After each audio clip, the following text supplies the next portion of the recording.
Halo teman-teman, kali ini DG akan melanjutkan alur anime Sakamoto Days episode 7. DG menyarankan agar kalian menyempatkan diri untuk nonton anime ini secara langsung, karena dijamin kalian pasti puas dan tentu saja memiliki pengalaman nonton tersendiri. Tapi jika kalian gak ada waktu, maka mampir ke sini adalah pilihan yang paling tepat, karena DG dengan senang hati akan menceritakan semua kisahnya untuk kalian semua. Sebelum lanjut ke inti cerita, buat kalian yang baru saja menemukan channel ini, ada baiknya untuk subscribe dulu. Jangan lupa juga untuk menyalakan notifikasinya, agar kami semakin semangat untuk menghadirkan konten-konten terbaik buat kalian. Oke, langsung saja. Persiapkan diri kalian and enjoy!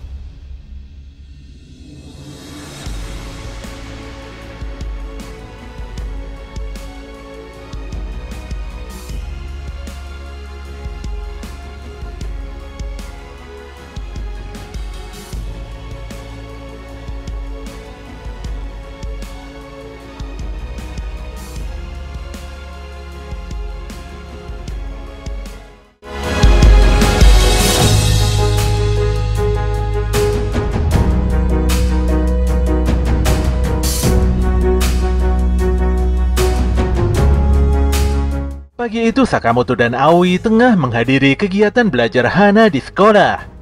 Mereka cukup tenang karena sudah menitipkan toko pada Shin dan Lu. Namun faktanya Shin dan Lu selalu bertengkar dan memperdebatkan hal-hal sepele. Shin agak kesal karena Lu memakai celemeknya untuk melakukan pekerjaan kotor. Sementara Lu tidak terima dan dia menyuruh Shin membersihkan semuanya jika tidak ingin barangnya digunakan. Shin pun menegaskan bahwa jika Sakamoto dan Aoi tidak ada di tempat, maka dialah yang menjadi wakilnya. Sebenarnya Lu sudah mengalah, walau di dalam hati dia masih menggerutu. Tentu saja Shin mulai kesal karena bisa mendengarkan kata hati Lu dengan begitu jelas. Perdebatan di antara keduanya pun berlangsung sengit. Mereka bahkan tidak memperdulikan Heisuke yang tiba-tiba datang untuk meminta bakpao. Dengan keras Lu membentak Shin. Gadis itu tidak akan bisa tenang jika di dekatnya ada Shin yang selalu membaca pikirannya. Pernyataan Lu membuat Shin terdiam. Dia lantas meminta maaf dan pergi begitu saja meninggalkan toko. Sebenarnya Heisuke telah menyarankan Lu untuk mengejar Shin, namun Lu tidak peduli karena masih sangat kesal. Kejadian tidak menyenangkan ini membuat Lu merenung sendiri. Bagaimana tidak, selama ini dia tidak pernah melihat Shin marah seperti itu. Sesaat kemudian pintu minimarket terbuka. Di sini Lu mengira kalau Shin telah kembali dan hendak meminta maaf. Tapi dugaannya salah, karena yang datang adalah orang-orang berpakaian APD lengkap. Melihat celemek Lu yang bertuliskan nama Shin, orang-orang aneh itu pun langsung menculik gadis tersebut. Di dalam mobil si ketua tidak menyangka kalau subjek eksperimen yang hilang dari laboratorium 11 tahun yang lalu bisa hidup santai di kota ini. Ternyata subjek yang dimaksud adalah Shin. Si pimpinan yang bernama Tanaka itu sebenarnya sudah diingatkan oleh anak buahnya yang bernama Seba Natsuki bahwa sepertinya mereka telah salah menangkap orang. Tapi bodohnya si Tanaka tidak memperdulikan itu. Apalagi di celemeknya tertulis jelas nama Shin. Dia bahkan mengumpat Seba hingga anak buahnya itu harus meminta maaf. Di sini diketahui kalau lab tengah melakukan eksperimen psikis. Shin kecil adalah satu-satunya subjek eksperimen yang dinyatakan berhasil. Rumornya Shin bisa membaca pikiran orang lain. Tanaka pun berpikir kalau kekuatan Shin cukup mengerikan. Semua orang pasti tidak nyaman dan tidak akan suka berada di dekat Shin. Mendengar hal itu, Lu langsung menendang Tanaka hingga helm APD-nya lepas. Di sini Lu membela Shin.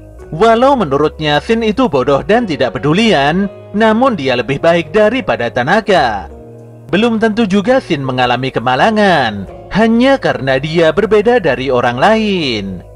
Tanaka pun menyadari kalau dia memang salah menangkap orang. Sementara itu Shin kembali ke toko sambil merenungi sikap buruknya tadi. Tapi dia agak bingung karena Lu tidak ada di tempat. Shin sempat mengira kalau Lu bolos kerja. Namun setelah melihat pecahan kaca di lantai, pemuda itu mulai tidak tenang. Dia lantas melaporkan masalah ini pada Sakamoto yang baru saja pulang dari sekolah. Shin pun meminta maaf pada Sakamoto atas kecerobohannya ini. Tapi Sakamoto langsung mengetahui lokasi Lu melalui ponsel pintarnya. Shin pun begitu kaget. Ternyata selama ini tanda nama di celemeknya sudah dipasangi GPS oleh Sakamoto. Di sisi lain, Tanaka benar-benar tidak tenang karena salah menangkap orang. Dia pun memerintahkan Seba untuk keluar dari jalan tol. Namun hal itu tidak bisa dilakukan karena exit tol masih sangat jauh sekali. Lu Xiaotang terlihat menyesal karena sudah melontarkan kata-kata jahat pada Shin. Dia ingin meminta maaf dan mengatakan bahwa dirinya tidak bermaksud untuk berkata buruk. Detik itu juga Sakamoto dan Shin meluncur ke jalan tol dengan sebuah motor. Jelas saja kedatangan mereka membuat Lu sangat amat terharu. Melihat Shin yang asli, Tanaka pun sangat bersemangat. Shin pun menyadari kalau Tanaka dan anak buahnya adalah orang-orang dari lab. Beberapa anak buah Tanaka lantas keluar dari truk di depan van dengan mengendarai motor untuk menghentikan Sakamoto dan Shin. Walau diserang berulang kali, untungnya Sakamoto dan Shin bisa membereskan semua pemotor itu. Tanaka tidak menyangka kalau anak buahnya bisa habis dalam sekejap. Lu pun meminta Tanaka dan Seba menghentikan kendaraan ini. Namun Tanaka benar-benar tidak mau. Jika dia menyerah maka hal buruk pasti akan menimpanya. Dia pun memerintahkan Seba untuk membereskan Shin yang sudah berada di atas mobil van. Dengan santai Seba naik ke atas van dan melepaskan baju APD-nya. Ketika sudah berhadapan dengan Shin, tiba-tiba saja Seba berkamuflase dan menghilang. Tentu saja Shin begitu kaget. Ditambah lagi dia disikat dan dihempaskan pada mobil di belakangnya. Sakamoto pun cukup sigap menghadapi Seba. Walau Sakamoto bisa menahan pukulan Seba, tapi motornya seketika meledak setelah Seba menusuk tangki bensin motor itu dengan sebilah pisau. Sakamoto dan Shin nampak terdiam sejenak di tengah jalan. Melalui ponsel pintarnya, Sakamoto melacak kalau GPS milik Lu berhenti di daerah Okutabi. Shin masih meyakini kalau penjahat tadi adalah orang lab, di mana mereka adalah organisasi penelitian tidak resmi dari pemerintah. Dulu Shin dibesarkan di lab itu, tapi kini dia agak penasaran karena orang lab bukanlah kumpulan penjahat. Beberapa saat kemudian, Sakamoto dan Shin telah sampai di depan Museum Sains Okutabi dengan menaiki bus. Shin mengungkapkan bahwa museum ini hanyalah kedok semata, sementara di bawahnya adalah laboratorium penelitian. Di dalam museum suasana terlihat begitu ramai.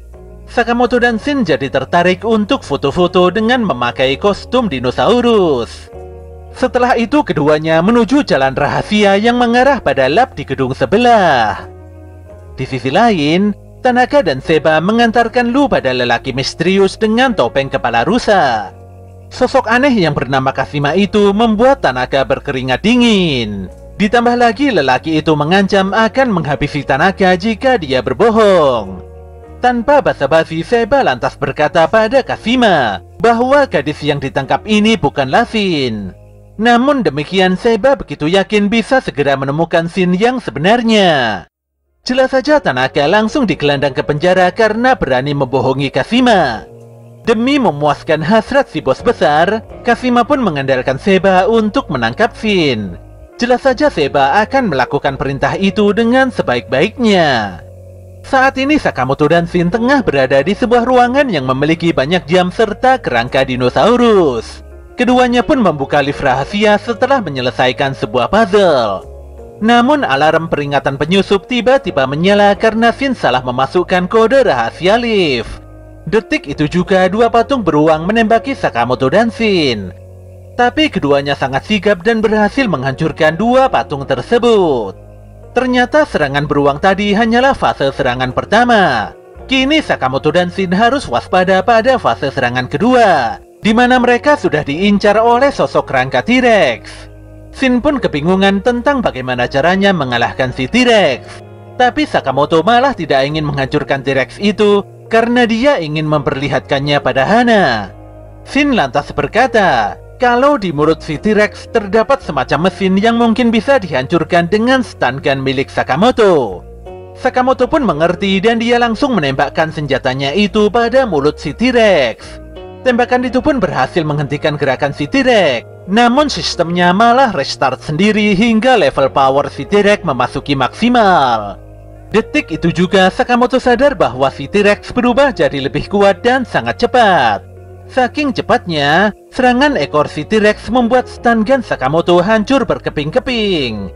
Sakamoto pun naik pitam karena si T-Rex mulai merepotkannya. Lelaki gendut itu lantas melesatkan pukulan kuat hingga mesin di mulut si T-Rex hancur. T-Rex itu pun benar-benar mati total setelah menerima tendangan kuat Sakamoto. Para ilmuwan di dalam lab nampak bingung dengan getaran hebat yang berasal dari sistem keamanan di jalan masuk lab. Tapi mereka diintimidasi oleh seorang berpakaian ABD karena lambat bekerja. Lelaki tidak dikenal itu bahkan menodongkan senjatanya pada Ishikawa hingga membuat semua orang ketakutan. Untungnya Sakamoto dan Shin datang tepat waktu dan membungkam lelaki itu. Semua orang pun terkejut karena Shin telah kembali. Ishikawa menyampaikan pada Shin bahwa Pak Pimpinan Lab saat ini tengah dikurung di penjara bawah tanah. Selain itu, lab ini sudah diambil alih oleh sekelompok asasin bayaran. Ishikawa mengisahkan bahwa setahun yang lalu Kashima mendatangi lab ini untuk mencari alat pembantaian yang canggih. Kashima ingin memadukan teknologi terbaru dalam dunia assassin. Oleh karena itulah dia memanfaatkan para ilmuwan demi mewujudkan keinginannya. Di sini Ishikawa begitu bingung melihat Shin dan Sakamoto yang berniat untuk melawan Kashima. Ketika bawahan Kashima datang, Ishikawa dan rekannya memaksa Sakamoto dan Shin untuk bersembunyi di dalam loker. Sementara itu di penjara bawah tanah, Tanaka terus berteriak dan meminta tolong untuk dibebaskan. Lu pun menendang Tanaka karena suaranya sudah sangat berisik. Demi bisa bebas, di sini Lu mencoba memukuli jeruji besi dengan sebongkah batu. Namun dia berhenti setelah seorang pria menyapanya. Ternyata pria itu adalah Pak Asakura yang merupakan direktur di tempat ini. Lu pun langsung terdiam ketika Pak Asakura menawarkannya untuk kabur bersama-sama. Kembali lagi di lantai atas, di mana saat itu Matt Horiguchi mencurigai para ilmuwan karena sudah ribut-ribut di ruangan ini. Ishikawa pun menjawab bahwa tidak terjadi apa-apa di tempat ini. Namun Matt menancapkan sebuah pulpen ke tangan kanan Ishikawa hingga lelaki itu menjerit kesakitan. Matt tidak percaya ucapan Ishikawa, apalagi anak buahnya terkapar dan masih tidak sadarkan diri. Matt pun meminta semuanya untuk segera mengungkapkan apa yang sebenarnya terjadi. Detik itu juga Shin keluar dari loker dan melemparkan pulpennya pada Matt. Matt pun bisa menghindarinya. Dia bahkan bergerak cepat dan menancapkan sebuah jarum tajam pada leher Shin. Di sini Matt memainkan alat eksperimennya hingga membuat Shin ngomong belepotan dan terbalik-balik. Ternyata jarum yang menempel di leher Shin memberikan sinyal pengganggu otak. Ketika Matt keasikan menyiksa Shin, detik itu juga Sakamoto muncul dan memukul Matt dengan sangat keras. Sakamoto memang tidak mengetahui masa lalu Shin. Namun dia mengerti kalau Shin ingin sekali menyelamatkan tempat ini beserta orang-orang di dalamnya. Lelaki gendut itu pun memutuskan untuk membantu Shin dan membereskan semua problematika di dalam lab ini. Sementara itu di luar museum, Shishiba dan Osaragi terlihat turun dari sebuah bus. Sepertinya mereka tengah melakukan penyelidikan yang berkaitan dengan organisasi Slur. Walau informasi dari Nagumo jarang ada benarnya, tapi keduanya harus tetap melaksanakan penyelidikan karena itu adalah bagian dari pekerjaan order.